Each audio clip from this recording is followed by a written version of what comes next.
مسافر خانے اندر لٹے کہیں بیوپاری سسی سدی یار گوایا کتے تو ہی نہ سو جائے جاگو پائی جی جاگو وقت بڑی تیزی سے ویسے بزرگوں بڑے ماننے والے ہیں، بات ہم نے کوئی بھی نہیں مانی گی. حضور بولے شاہ علیہ الرحمہ نے کمال کر دی، بات ہی ختم کر دی. آپ نے فرمایا پائی ایویں نہ تو کسی کو لے کے چپے اپنے اتھے عملاں دے ہونے نہیں نبیڑے کسے نہیں تیری ذات پوچھ. اس لیے محنت کرو حضرت. اور حضرت جی حقیقت بات ہے، ہم چھوڑنے یہ آزمائش ہے نا بھائی، یہ تو امتحان ہے. وہ لکھا ہے نا، مولانا روم نے لکھا، ہارون الرشید کا دربار تھا، محمود غزنوی کا دربار تھا، بادشاہ وقت تھا نا، وہ ہو جائے وزیر خزانہ کو کہا جتنے ہیرے جواہرات ہیں نا سارے لا کے رکھ سامنے رکھ دیے. فرمایا دربار کا دروازہ بند کر، جو اندر ہے باہر نہ جائے، جو باہر ہے اندر نہ آئے. سارے رکھ کے نا اعلان فرمایا جو جس پہ ہاتھ رکھے وہ اس کا، جو جس پہ ہاتھ رکھے وہ اس کا. وہ مولانا روم فرماتے ہیں مسلم شریف میں ایک خادمہ کھڑی ہے کہ حضور اپنے فکرے پہ غور فرما لیں. آپ نے فرمایا جو جس پہ ہاتھ رکھے وہ اس کا. محمود غزنوی کا مجھے اپنا فکرہ یاد ہے، میں اب بھی کہتا ہوں جو جس پہ ہاتھ رکھے وہ اس کا. وہ ساری کابینہ اٹھ کے بھاگ گئی، کسی نے کسی ہیرے پہ رکھا، کسی نے کسی ہیرے پہ رکھا، کسی نے کسی ہیرے پہ رکھا. اس خادمہ نے آ کے محمود غزنوی پہ ہاتھ رکھ دیا، محمود غزنوی پہ ہاتھ رکھ دیا. محمود غزنوی نے کہا چلیے ایک ہی کیتا ہے، وہ اتنا سنہری موقع تھا، دیکھ تو سے کتنے کتنے قیمتی ہیرے پڑے تھے. وہ دور پہ ہاتھ رکھتی تو نہیں، یہ کیا کر دیا؟ ہاتھ جوڑ کے عرض کر رہے ہیں حضور آپ نے خود ہی تو کہا تھا جو جدے تے ہاتھ رکھی ہوگا. وہ انہوں نے ہیرے تے رکھیا، میں ہیرے والے تے رکھ لیا. یہی فیصلہ کرنا ہے آپ نے، بس یہی فیصلہ آپ نے کرنا ہے کہ ہیرا یا مدینے والا، یہی فیصلہ کرنا ہے. جس نے کر لیا ہے وہی بابا فرید ہے. حقیقت میں آپ کو کہہ، اور یہ حضرت سلطان ابراہیم ندم کے لیے تاریخ نے آگے بھی لکھا، صرف یہ نہیں لکھا کہ چھوڑ دیا، نہیں آگے بھی لکھا. پھر میں نے کہا نا اس بادشاہ وقت نے محبت الہی میں اتارا شاہی لباس اور گدڑی پہنی ہے جو صوفیاء کا لباس ہے. تو ایک دن حضرت خواجہ فرید الدین عطار علیہ الرحمہ نے لکھا کہ آپ اپنی گدڑی کو نا دریا دجلہ کے کنارے بیٹھے سی رہے تھے. تو آپ کے بعد آپ کے ماموں حاکم ہوئے، جو وہ ماموں گزرے نا تو اپنے بھانجے کو دیکھا تو دل میں درد اٹھا ہوا، ابراہیم بادشاہ ابن بادشاہ ایک ہی کیتا ہے، وہ بادشاہ چھوڑ کے کیا تو نے کیا؟ آج تیرا حال یہ کہ اپنے پھٹے کپڑے خود سی رہے. وہ ماموں نے گھوڑا کھڑا کیا تو حضرت کے پاس آیا اور آگے کہتا ہے ابراہیم چل اب بھی واپس آ جا، اب بھی تختے رہی ہے، چل آ واپس. کیا ملا تجھے بادشاہی چھوڑ کے؟ حضرت سلطان ابراہیم بن ادم نے کہا ماموں تجھے بتاؤں کیا ملا؟ تو حضرت کے ہاتھ میں جو سوئی تھی نا، لکھا کہ حضرت نے دریا دجلہ میں پھینک دی. اب حضرت دریا کی موجوں کے سامنے سوئی کی کیا حیثیت ہے؟ چند لمحوں میں وہ موجیں اس سوئی کو اٹھا کے پتہ نہیں کہاں سے کہاں لے گئی، پھینک کے. تو حضرت نے دریا کی مچھلیوں کو مخاطب کر کے فرمایا کہ ابراہیم بن ادہم کی سوئی لے کے آؤ. تو لکھا ہے کہ ہزاروں مچھلیاں اپنے منہ میں سونے کی سوئیاں لیے نا، انہوں نے منہ پانی سے باہر نکال دی.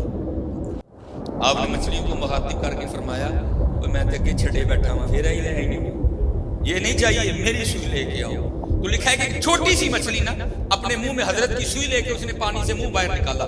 آپ نے وہ سوئی پکڑ کے اپنے ماموں کو مخاطب کیا اور فرمایا ماموں وہ بادشاہی اچھی تھی کہ یہ اچھی ہے، وہ بادشاہی اچھی تھی کہ یہ اچھی ہے. کر کے تو دیکھو خود ہی کو کر بلند اتنا کہ ہر تقدیر سے پہلے خدا بندے سے خود پوچھے بتا تیری رضا کیا ہے. آج صحیح ہے پڑھا ہی نہیں. یہ کتاب ہے تذکرہ غوثیہ، ابوالحسن شاہ قادری رحمۃ اللہ تعالی علیہ اس کے مصنف ہیں. یہ ملفوظات ہیں سید غوث علی شاہ قادری رحمۃ اللہ تعالی. حضرت کا انڈیا پانی پت میں حضرت کا مزار ہے، بہت بڑی ہستی ہوئی. وہ لکھا ہے کہ جمنا ندی میں نا باڑھ آ گئی، سیلاب آ گیا اور دریا نے نا وہ حضرت کے گاؤں کا رخ کر لیا، شاہ صاحب کے گاؤں.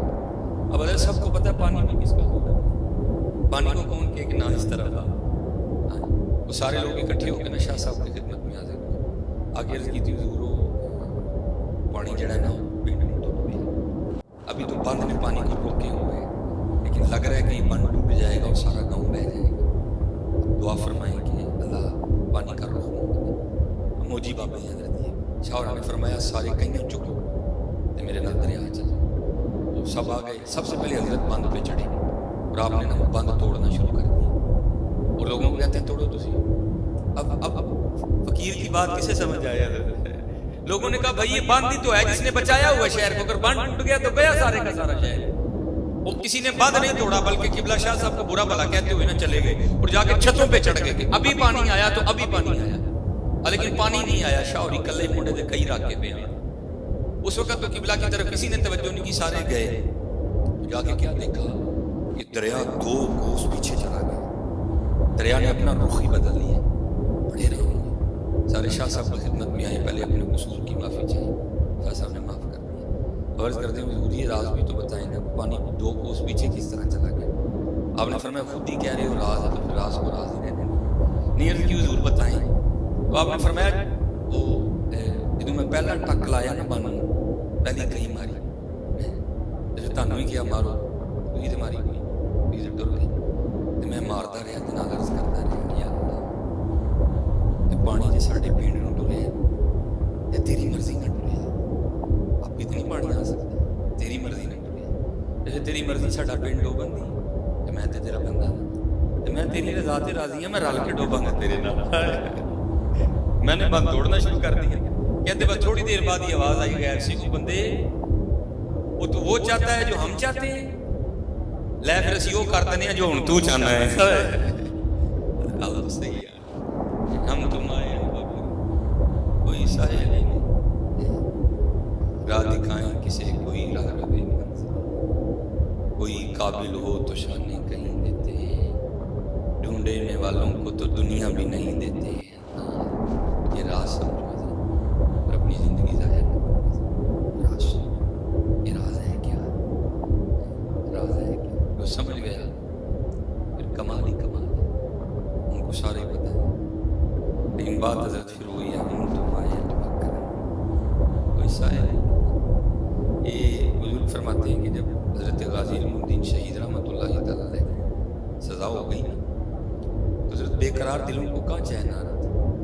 حضور پیر سید جماعت علی شاہ رحمۃ اللہ تعالیٰ، حضور پیر میر علی شاہ رحمۃ اللہ تعالیٰ، ایسے کچھ اور بزرگ آپس میں ملے اور آپس میں بیٹھ کے بات ہی ہوئی کہ بھائی ہم تو لوگوں کو بتاتے ہیں کہ جو شخص بے گناہ کہہ دو، ظالم نہ ہو، مظلوم ہو، وہ سورہ یوسف کی تلاوت کرے تو اللہ سورہ یوسف کی تلاوت کی برکت سے رہائی کا اہتمام کر دیں گے. اگر خود نہیں کر سکتا تو کسی سے کروائے. تو بات یہ ہوئی کہ پتہ نہیں اب علم الدین رحمت اللہ تعالیٰ علیہ ناظرہ پڑھے بھی ہیں کہ نہیں پڑھے. اگر پڑھے بھی ہیں کہ تو کسی قاری سے پڑھا ہے یا کسی عورت سے پڑھا ہے، معروف پڑھے ہیں، مجہول پڑھے ہیں، مخارج ٹھیک ہے کہ نہیں ٹھیک، پر حروف باریک حروف میں فرق کرتے بھی ہیں کہ نہیں کرتے. تو چلو اس طرح کرتے ہیں کہ یہ ڈیوٹی ہم لے لیتے ہیں. روز جا کے نا غازی علم الدین شہید رحمت اللہ تعالیٰ علیہ کو سورہ یوسف سنائی جائے. یہ بزرگ آپس میں صلاح مشورہ کر کے نہ آ گئے. اب وہ جتنے بزرگ تھے نا ان میں حافظ قرآن فقط حضور امیر ملت پیر سید جماعت علی شاہ رحمت اللہ تعالیٰ علیہ تھے. وہ آ کے ساری بات جو باہر ہوئی تھی نا آ کے غازی علم الدین شہید رحمت اللہ تعالیٰ علیہ کو اسی طرح سنائی گئی. علم الدین پتہ نہیں ناظرہ پڑھے ہو نہیں پڑھے، معروف پڑھے ہو مجہول پڑھے ہو، مخارج ٹھیک ہیں نہیں ٹھیک، سو سا قو کا دا قو فرق کرتے ہو کہ نہیں کرتے. چلو اس طرح کرو ہم پڑھتے ہیں تو تم سنو. اب جناب حضور امیر ملت پیر سید جماعت علی شاہ رحمۃ اللہ تعالیٰ علیہ نے سورہ یوسف تلاوت کرنی شروع. سید نے کیا قرآن پڑھا؟ الف لام را تلک آیات الکتاب المبین انا انزلناه قرآنا عربيا لعلكم تعقلون. کیسے یہ قرآن پڑھا، لیکن یہاں اسٹیج پہ علماء بیٹھے ہیں. بندہ جب پڑھ رہا ہو نا حضرت بس تھوڑی سی توجہ ہٹنے کی دیر ہے غلطی ہو جاتی کوئی، بس بے خودی تاری تھی حضرت پہ، تھوڑی سی توجہ ہٹی تو قبلہ زبر کو زیر پڑ گیا. تو غازی علم الدین شہید رحمۃ اللہ تعالیٰ نے ادب ہاتھ جوڑ کے عرض کیا حضور سید پاک بڑے لوگ ڈر لگ رہے ہیں لیکن پڑھ آپ کلام الہی رہے ہیں،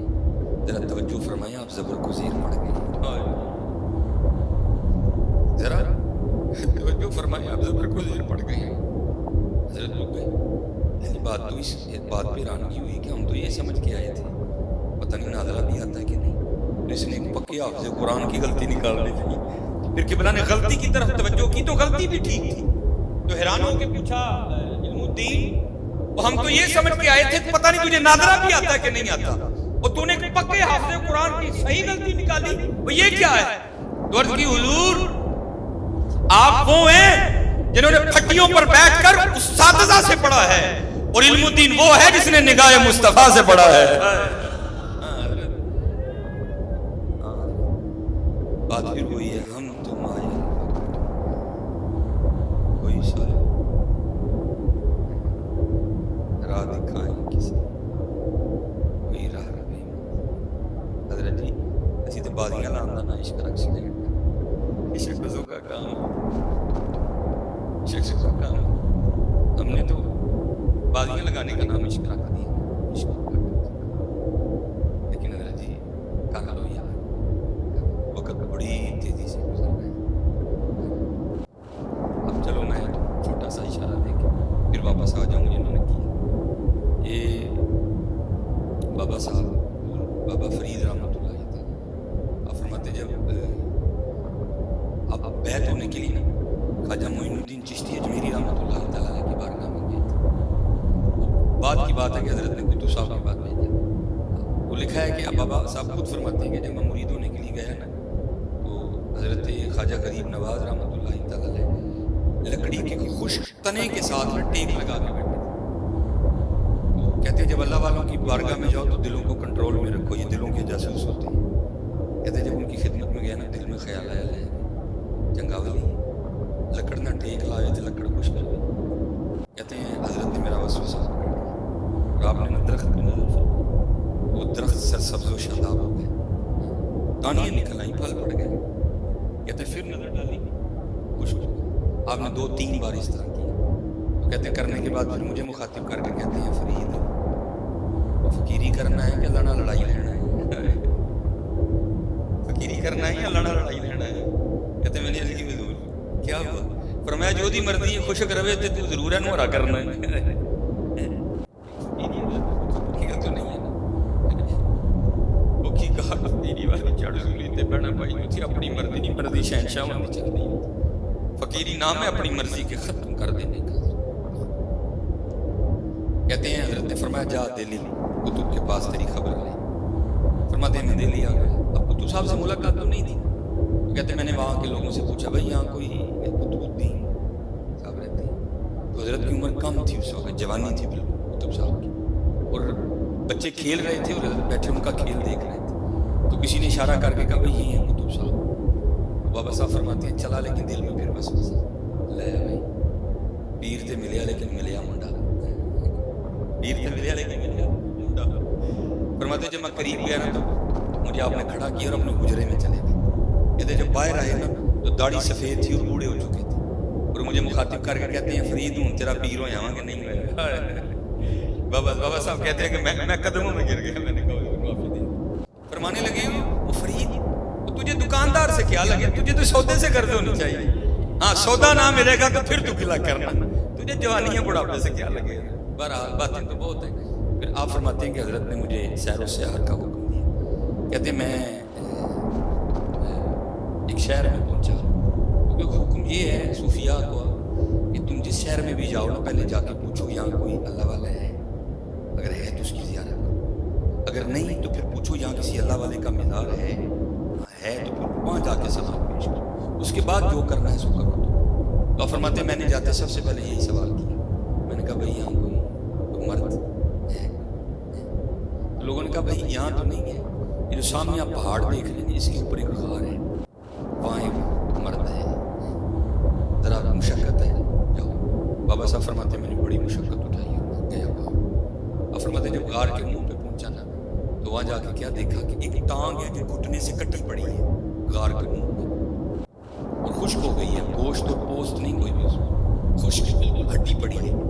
فرماتے میں بڑا گھبرایا بھائی یہ کیا. کہتے خیر اندر گیا جا کر حضرت کی قدم بوسی کی جو کچھ پوچھنا تھا حضرت سے پوچھا. حضرت نے عنایت فرمائی. کہتے جب میں جانے لگا تو سنت ہے اپنے مہمان کو دروازے تک رخصت کرنے جانا. کہتے ہیں جب میں نکلا نا تو حضرت بھی اٹھے مجھے غار کے منہ تک چھوڑنے جانے کے لیے. کہتے جب حضرت اٹھے تو پھر دیکھا کہ حضرت کی بھی دائیں ٹانگ کو. کہتے میرے دل میں خیال آیا ایک ٹانگ باہر کٹی پڑی ہے, حضرت کی بھی کوئی نہیں, کہیں کوئی ایک ہی تو نہیں بات. تو کہتے میں نے بڑے ادب سے عرض کی حضور آپ کی بھی ایک ٹانگ کوئی نہیں, ایک باہر کٹی پڑی ہے تو کوئی معاملہ ایک تو نہیں ہے. تو کہتے رو پڑی. کہتے فرید میں یہاں عبادت کر رہا تھا, ریاست کر رہا تھا قربانی کی. حضرت جی چیک تو کرتے ہیں انہیں جو ہے کہ نہیں ہوئی, چیک تو کیا جاتا ہے نا, پھر باتیں بنتی ہیں, پھر بن جاتی ہیں.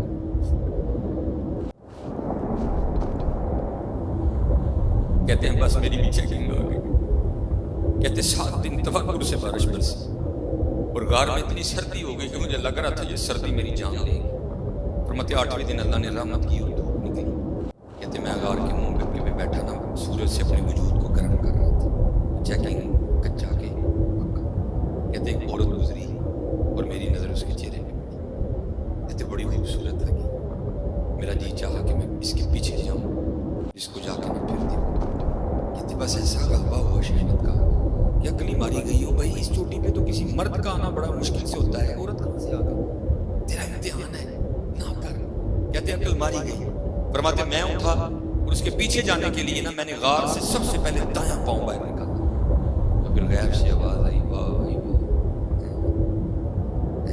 واہ بھائی واہ, یاریاں ساڈے نال تے جاندے گیا نا پیچھے. یاری ساڈے نال تے جاندے گیا نا پیچھے. کہتے یہی قدم تھا جو سب سے پہلے غیر کے لیے بڑھا تھا, میں نے اپنے ہاتھ سے ہی کاٹ دیا.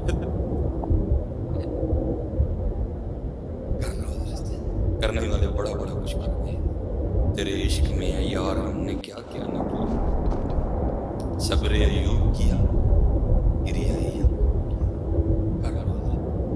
وقت بڑی تیزی کے ساتھ جا رہے ہیں, کر کالے وال مسافر ہوئے, چٹے اندھیرے لائے, ویک محمد بخشا موت سے نہیں آئے. کر لو, کر کے تو دیکھو, پھر دیکھو تو صحیح ہوتا کیا ہے. اور چلے ہو اور نہیں کر رہے تو اتنا کر رہا ہے, کرو گے تو کیا کرے گا. ہماری بے وفائی پر بھی وہ اتنا پیار کرتے ہیں. اگر ہم با وفا ہوتے تو کیا ہوتے, تو پھر یہ تو ہو ہی نہیں نا کہ کچھ پوچھا ہو تو جواب نہ آیا. جواب پھر کیا آیا, اور دل تو کیا چیز ہے ہم روحوں میں اترے ہوتے, تو نے چاہا ہی نہیں چاہنے والوں کی طرح. تجھے ہم سے کب پیار ہے, تجھے تو نیند پیاری ہے. ساڑھا تینوں کتنی پیار ہے, تیری نیندر پیاری ہے. آج کر لو, کر کے دیکھو پھر ہوتا کیا ہے. میرے پاس صرف 10 منٹ باقی ہیں. یہ حضرت حبیب اجمی رحمۃ اللہ تعالیٰ سلسلہ علیہ قادریہ شریف, اب مرید ہیں حضرت امام حسن بصری رحمۃ اللہ تعالیٰ. لیکن حضرت کی جو ابتدا ہے نا کچھ ٹھیک نہیں تھی. وہ لکھا ہے کہ حضرت کا کچھ سود کا معاملہ تھا, پھر اللہ نے رحمت فرمائی, آپ نے امام حسن بصری کے دست پاک میں جو ہے نا بیعت کی, توبہ کی, اور پھر توبہ بھی پکی کی ہے. تو جب مرید ہوئے نا تو حضرت نے اپنی تسبیح عنایت فرمائی, اور تسبیح عنایت فرمانے کے بعد حضرت نے تعلیم کیا اسم ذات اللہ, ٹھیک ہے, اور فرمایا حبیب پکار اللہ. وہی انسان ہے نا, دل میں سو خیال آتے ہیں. دل میں خیال آیا, حضرت فرما رہے ہیں بیٹھ کے اللہ اللہ کرنی ہے, بیوی ہیں, بچے ہیں, کہاں سے گزارا ہوگا. آپ نے یہ سوال مرشد کی بارگاہ میں بھی پیش کیا, عرض کی حضور آپ فرما رہے ہیں کہ اسباب کو ترک کر دو اور بیٹھ کے اللہ اللہ کرو. حضور بیوی ہے, بچے ہیں, اپنا وجود ہے, کہاں سے پالوں گا. آپ نے فرمایا حبیب تو خود پیدا ہوا ہے. عرض کی نہیں حضور. اپنی بیوی کا خالق تو ہے. نہیں حضور. اپنے بچوں کا پیدا کرنے والا تو ہے. نہیں حضور. کس نے پیدا کیا؟ یہ اللہ نے. فرمایا وہ صرف خالق ہی نہیں ہے, وہ رازق بھی ہے. ہاں تو بیٹھ تو صحیح, پھر دیکھ تو صحیح وہ کرتا کیا ہے. اب فرماتے ہیں میں نے سارا کچھ ترک کیا اور بیٹھ گیا, پکڑی تسبیح کو, شروع ہو گیا. پھر اب فرماتے ہیں دن گزرتے رہے, 5-6 دن گزرے, سوکھا کام تو نہیں ہے. حضرت والا حضرت نے تو پہلے فرمایا تھا, پہلے ہی تو نے اے کریم لقمہ تر کھلائے کیوں. بھائی پراٹھے کھانے کی عادت پڑی ہو تو سوکھیاں کس سے کھائی جاتی ہیں, سوکھا کام ہے. لیکن حضرت نے تو صبر شکر کر لیا نا, لیکن دکھا کہ بی بی صاحبہ ذرا مزاجن تلخ تھی, ان سے نہیں ہوا. آگے نا آپ کو بڑے غصے میں کہتی ہیں حبیب یہ کیا آپ تسبیح لے کے بیٹھے رہتے ہیں، یہ ہم سے نہیں مانگی اور سوکھی روٹیاں کھائی جاتی، جاؤ جا کے کوئی محنت مزدوری کرو، کوئی پیسے کما کے لاؤ، ہم بھی کوئی ترنا والا کھائیں۔ حضرت دانا آدمی تھے، بیوی سے بحث نہیں کی کوئی۔ آپ فرماتے میں نے لوٹا، مصلا، قرآن پاک، تسبیح لی اور میں جنگل چلا گیا۔ صوفیہ پہلے دعا کرتے ہیں دل میں ہو یاد تیری اور گوشہ تنہائی ہو، پھر تو خلوت میں عجب انجمن آرائی ہو۔ فرماتے سارا دن بیٹھ کے میں نے اللہ اللہ کی، جب رات پڑی نا تو گھر آ گئے۔ آپ فرماتے بیوی پہلے منتظر تھی، کہتے جیسے گھر آیا بیوی نے سب سے پہلا سوال یہی کیا، حبیب مزدوری کی؟ آپ فرماتے میں نے کہا کی۔ تو بیوی کہتی پھر اگر مزدوری کی تو پھر مزدوری کہاں ہے؟ آپ فرماتے میں نے اس کو ڈالا۔ میں نے کہا سارے ہی مانگ رہے تھے لیکن میرا مالک بڑا کریم ہے، مجھے مانگتے ہوئے شرم آ گئی۔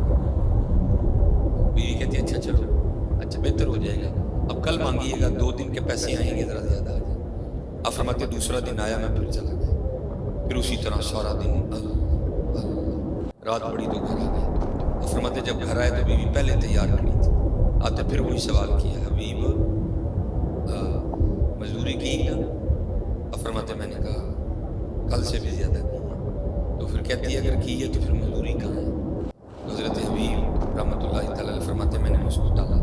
میں نے کہا سارے ہی مانگ رہے تھے لیکن مجھے مانگتے ہوئے شرم آ گئی کیونکہ میرا مالک بڑا کریم ہے۔ حضرت کریم ہے کہ نہیں؟ تو بھائی جی کریم ہی تو ٹرن پھرن نہیں۔ ہاں یہ نہ سمجھنا کہ تھی پلوان ہو، کسی پلوان نہیں ہو، کریم ہی۔ ہاں کبھی کوئی اس وہم میں نہ پڑ جانا کہ میں بہت بڑا پہلوان، کوئی پہلوان نہیں ہے، وہ کریم۔ ایک گناہ جو ماں پیو دیکھے دیوے دیس نکالا، لکھ گناہ پیا میرا مولا ویکھے پردے پاون والا۔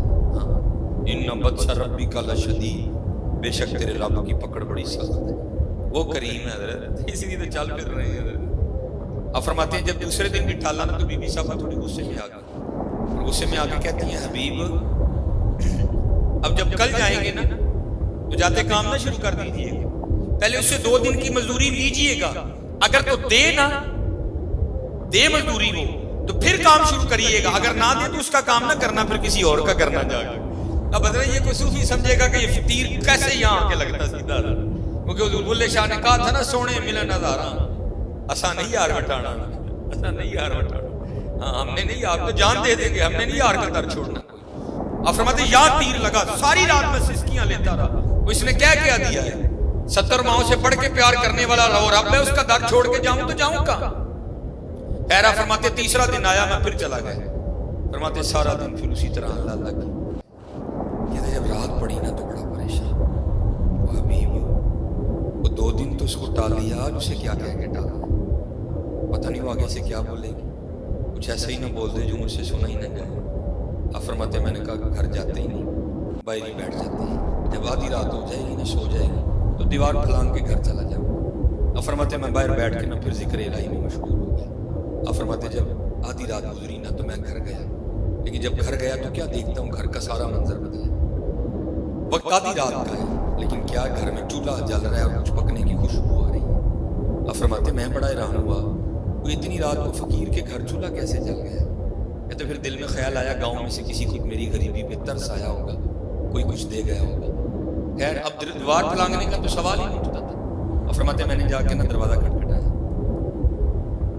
بیوی نے دروازہ کھولا، لیکن آپ فرماتے جب دروازہ کھولا تو کیا دیکھا، بڑی خوش، کپڑے بھی اس نے نئے پہن رکھے۔ فرماتے میں بڑا حیران ہوا، اتنی خوش کیوں ہے، یہ نیا لباس کہاں سے خریدا ہے؟ آپ فرماتے سوال میں نے خود سے کیا لیکن جواب وہ دیتی ہے، کیا کہتی ہے، حبیب آپ کس کی مزدوری کرتے رہے ہیں، آپ کا مالک تو واقعتاً بڑا کریم ہے، آپ کا مالک تو واقعتاً بڑا کریم۔ آپ فرماتے میں نے پوچھا کیوں، کیا ہوا؟ کہتی گھر آ کے خود ہی دیکھ لیں کیا ہوا۔ آپ فرماتے جب اندر گیا تو جا کے کیا دیکھتا ہوں، جس چیز کی ضرورت تھی نا سب کام باہر لگا ہے۔ کہتی آپ تو کام کر رہے تھے نا، آج آپ نے زیادہ کام کیا، آپ کا مالک کتنا کریم ہے، آپ کو اس نے نہیں کہا، یہ اس کے بندے آئے تھے، سارا کچھ وہ دے کے گئے، سارا کچھ وہ دے کے گئے۔ حضرت حبیب فرماتے جب میں نے اس کی کرم نوازی دیکھی تو میں رو پڑا۔ تو آپ فرماتے مجھے روتا دیکھ کر وہ کہتی ہے رو نا، خالی سامان ہی نہیں آیا، ساتھ پیغام بھی آیا ہے۔ تو حضرت حبیب کہتے ہیں میں نے پوچھا پیغام کیا آیا ہے؟ تو تو کہتی ہے پیغام یہ آیا ہے حبیب تو کام میں کمی نہ آنے دینا، مزدوری میں نہیں آنے دیں گے. چلے ہماری بے وفائی پر وہ اتنا پیار کرتے ہیں. اگر ہم با وفا ہوتے تو کیا ہوتے، دل تو کیا چیز ہے ہم روحوں میں اترے ہوتے. تو نے چاہا ہی نہیں چاہنے والوں کی طرح. 2 منٹ رہ گئے ہیں میرے پاس، ایک اور سنا کے بس میں اجازت چاہوں گا اور ہاتھ جوڑ کے عرض کروں گا بھائی وہ دن متھا نہ لاؤ، دن یاری لاؤ.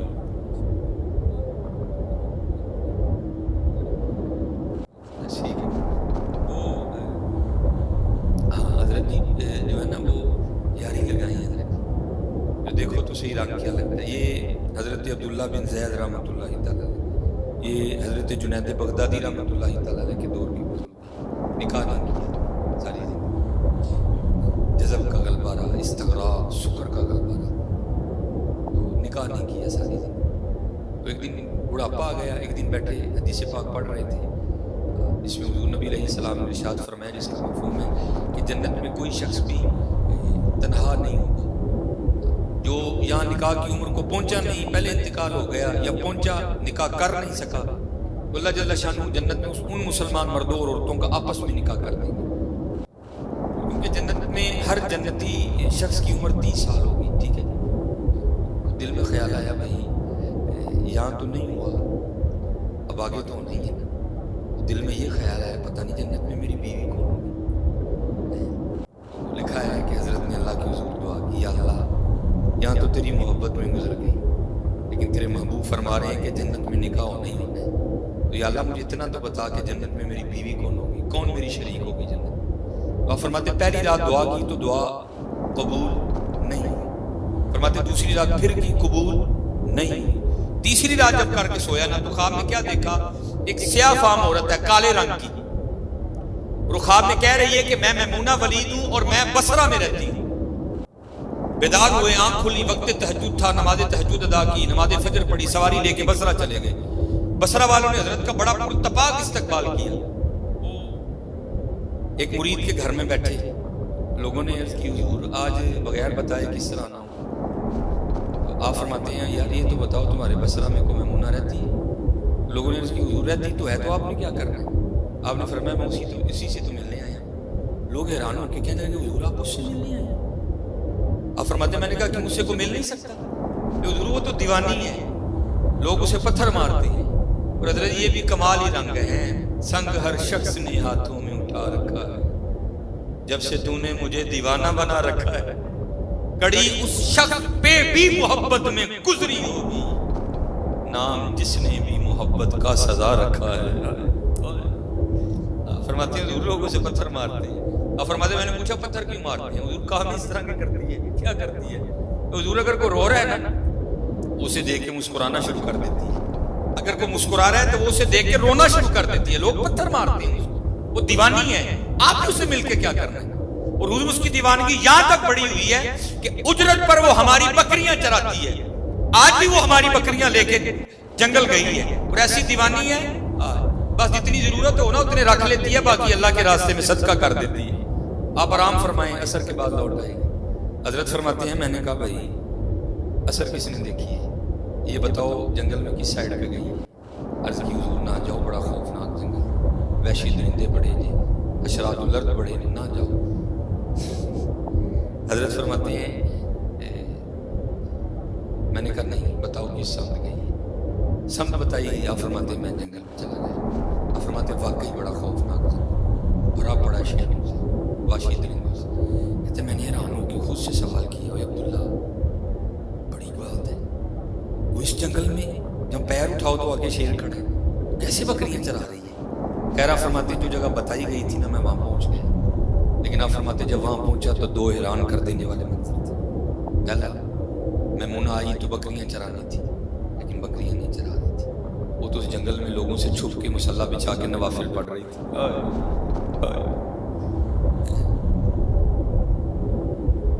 اور دوسرا حیران کر دینے والا منظر یہ تھا یا فرماتے وہ تو نوافل پڑھ رہی تھی اور بکریاں کون چرا رہی تھی؟ آپ فرماتے دیکھا تو شیر بکریاں چرا رہے تھے. یہ فطرت کس طرح بتا گئی؟ یہ شیروں نے بکریاں کب سے چرانی شروع کر دی؟ آپ فرماتے بکریاں چر رہی ہیں، شیر ارد گرد پہرا دے رہے ہیں، اگر کوئی بکری باہر بھاگتی ہے نا تو شیر اسے پکڑ کے واپس لے آتا ہے، لیکن کہتا کچھ نہیں۔ آپ فرماتے میں حیران اور پریشان کھڑا ہوں، بھائی ہو کیا رہا ہے؟ کہتے مجھے نہیں پتہ چلا کہ کب حضرت میمونہ نے نماز ختم کر دی، مجھے نہیں پتہ چلا۔ اور مجھے مخاطب کر کے کہتی ہیں اوے عبداللہ، وہ ملنے کا وعدہ تو جنت میں تھا، تو یہاں ہی آ گیا۔ ملنے کا وعدہ تو جنت میں تھا، تو یہاں ہی آ گیا۔ فرماتے میں بڑا حیران ہوں، اس سے پہلے ملاقات ہی کوئی نہیں، اس کو میرا نام کس طرح پتہ چل گیا؟ آپ فرماتے یہ سوال میں نے حضرت میمونہ سے کیا، میں نے پوچھا میمونہ اس سے پہلے تیری میری کوئی ملاقات نہیں، تو تجھے میرا نام کس طرح پتہ چل گیا؟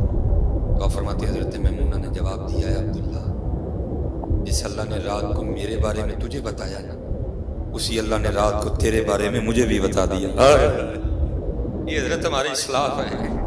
احمد بن اقبال نے کہا تھا تھے تو آبا وہ تمہارے ہی مگر تم کیا ہو، تھے تو آبا وہ تمہارے ہی مگر تم کیا ہو، ہاتھ پہ ہاتھ دھرے منتظر فردا ہو۔ کہتے سب سے زیادہ جس چیز نے مجھے حیران کیا وہ یہ تھی کہ یہ شیر بکریاں کیوں چرا رہے ہیں، ان کو کھا کیوں نہیں رہے، یہ کیسے دوستی ہو گئی، یہ یاری کیسے لگ گئی، یہ صلح کیسے ہو گئی آپس میں؟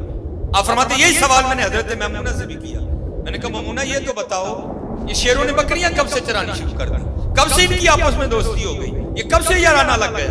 تو آپ فرماتے ہیں کہ حضرت میمونہ رو پڑی اور مجھے کہتی ہیں اے عبداللہ، اور جس دن سے میں نے اپنے اللہ سے یاری لگائی ہے نا، اس دن سے ان شیروں نے میری بکریوں سے بھی یاری لگا لی ہے۔ یاری لگا کے تو دیکھو یار، ہماری بے وفائی پر بھی وہ اتنا پیار کرتے ہیں، اگر ہم با وفا ہوتے تو کیا ہوتے، کیا ہوتے؟ کبھی سوچو ہم بیٹھ کے کیا ہوتے؟ میرے سیدی کا یہ شعر میں پڑھ کے بس آپ فرمایا کرتے تھے